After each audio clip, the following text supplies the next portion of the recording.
pivotal matchup in Week 15. That alarm tells you that we're going to spend pretty much the rest of this show looking at potential playoff teams and figuring out what might keep them from making a Super Bowl run. Fatal flaws, if you will. Let's start with those New England Patriots. Mina, if they come up short, what will be the reason? For me, it would be the pass defense. I think there's a couple of things that are making life harder for these cornerbacks, one of which is the absence of pressure.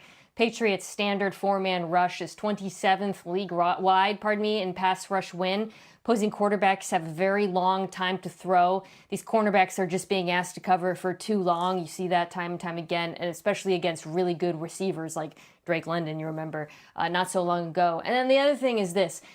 New England's defense, it's interesting. They're phenomenal against the run, but they're phenomenal against the run in part because they're putting a lot of bodies in the box. Not big bodies, just a lot of players. They have the third lowest light box rate in football, which is great, except for, once again, I think they're asking too much of these corners who have struggled in man coverage in particular. So for me, the pass rush has to improve, and they got to make life easier for these corners because teams with really good passing attacks, I think, can take advantage of them. Yeah, you're a nickel too much on defense for me. In 2025, I can't allow you to play a safe defense and still have success. They're a nickel, it feels like, every single snap. And in the era of tight ends, look at who's using nickel. Now, Seattle's a little bit of a different animal because they've got a 230-pound nickel, right? So New England's using a nickel, 5 defensive backs, the third most in the NFL. In 2025, when it's the year of tight ends and smash mouth football and playing under center, if I'm Indy and I don't run it at you 40 times, shame on me. If I'm Buffalo and I don't run it at you 40 times, shame on me. The Chargers, in the way that they use their tight ends, Baltimore, if they get in. So as great as the New England story has been, if New England consistently thinks that they're going to be allowed to line up and play nickel defense in a win-or-go-home game against some teams in the AFC that can and will play smash mouth, multiple tight ends, fullback on the field football, it'll be an early exit if they get into the playoffs. So I'm telling New England right now, the story's been great. Quarterback's playing awesome. You cannot play nickel as much as you want and get away with it. Yeah, and for the sake of all three of us not saying the same thing, because we always do, I'm going Drake Maye in a playoff run. First time, he's playing phenomenal. Everybody is so excited about the way that Drake Maye has been playing all season long. But if you've been around this league long enough, it's a different animal when you get into the postseason. Every play feels critical.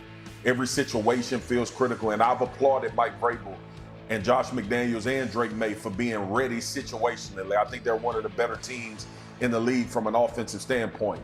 But I just want to see the young fella once he gets into the playoffs. We've seen it shrink some of the best in the league with how they've played. Some of the guys that are currently playing now that can't get over the hump. So that is my one thing with a young quarterback going into the playoffs, especially in the AFC, where you're going to face guys that's been there 2, 3, 4, in Pat Mahomes' circumstance, 7 to 9 times. I'll be interested to see how he responds to that type of environment. Yeah, Marcus, I would say the only 2 defenses that I would be concerned about him getting into the playoffs and having to face would be Indy and Baltimore. And both of those would be from a schematic standpoint. Yeah.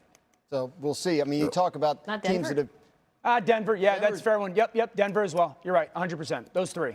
Pretty tough on defense. Yeah, 100%. And it's the playoffs. Yeah. Marcus mentioned those teams that are there every single year. One of those is the Buffalo Bills, who've won their division the last 5 years in a row. So I got something for the Buffalo. Bills, Graz. I got something for the Bills, brother. Figure out what their fatal flaw might be when that alarm dies down. Mina, what should the Bills be focusing on? Yeah, this one's glaring. It's run defense, in particular when offenses use motion. And when they do, they're tied for allowing the most first downs on the ground in football. They're 28th in yards per carry, 5.4. You saw this on display against Tampa time and time again. I mean, on the long Sean Tucker run for the touchdown, I think it was Cam Johnson who comes across the formation and half of the Bills' defense goes with him. This is compounded by the fact that the edges struggle with misdirection in the run game, went after Bosa a few times. The linebackers and DBs are getting thrown out the club. I mean, if I'm a team, I don't know why you throw on them. Quite frankly, Tampa on 3rd down, I was screaming, just run the ball and then run it again on 4th down, because this is a huge problem with this Bills team and is going to continue to be a problem unless they get it fixed. Yeah, the good thing is Indy only averages like 7.5 yards per carry when they run the ball with motion. This is the problem with this team right now. If Josh Allen doesn't get there, it'll be because of this. It won't be because he falls flat. It won't be because their wide receivers aren't good enough. It won't be because some of their youth hasn't panned out exactly. They cannot stop the run. So watch the second level, okay? 12 personnel.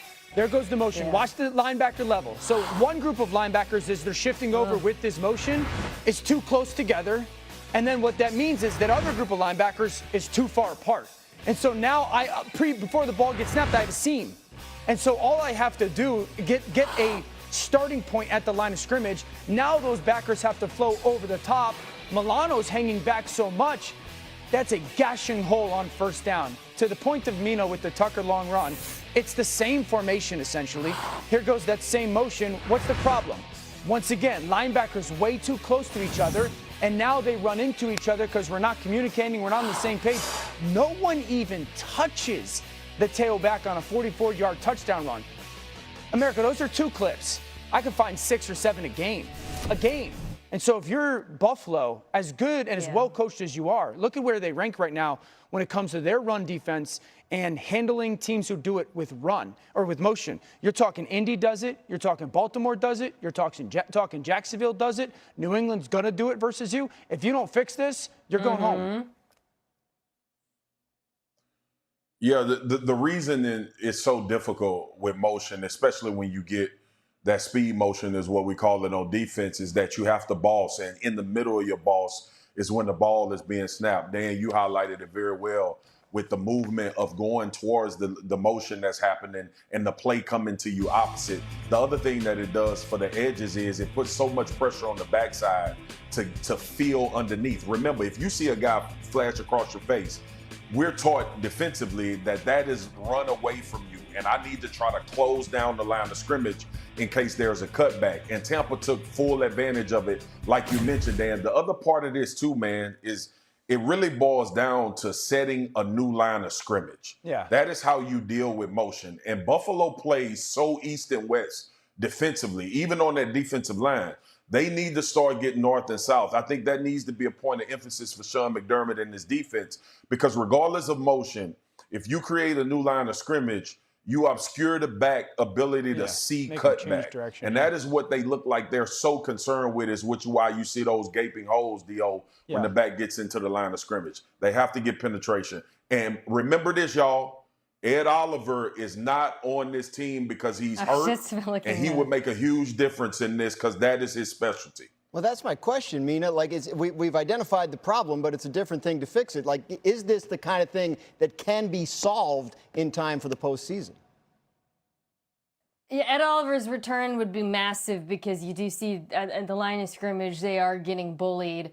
I think, Dan's point about, though, the spacing at the linebackers is massive. Now, again, some of that I think is just going to be a personnel thing. Matt Milano, you're seeing some regression with age, of course. But these are players who have been better against the run in the past. Players like Taron Johnson, for example, played decently. So I do think that they can be better, but it is going to have to be a team-wide effort because there are a lot of culprits when you watch these plays back. It's not just one guy. I think the 2 things that they can do better defensively. One, and this is what happened in the second half this past weekend, the backers played way more downhill than side to side. To Marcus's point, less east to west, and they just attacked. That has to happen more. 2, this defense has for years been much better playing zone than man. I think they're much better playing man than zone right now. And I think the more that they can play man on early downs, the less eye confusion they'll see in their zone defense. And so maybe some of that motion and misdirection, it won't impact them, but I think they have to commit to playing man coverage more. We know the adjustments they'll need to make. We'll see if the Buffalo Bills can make them. Much more still to come on NFL Live. Can the defending champion Eagles push their way through the rest of the season? Marcus is going to tell you no, not without someone creating the lane.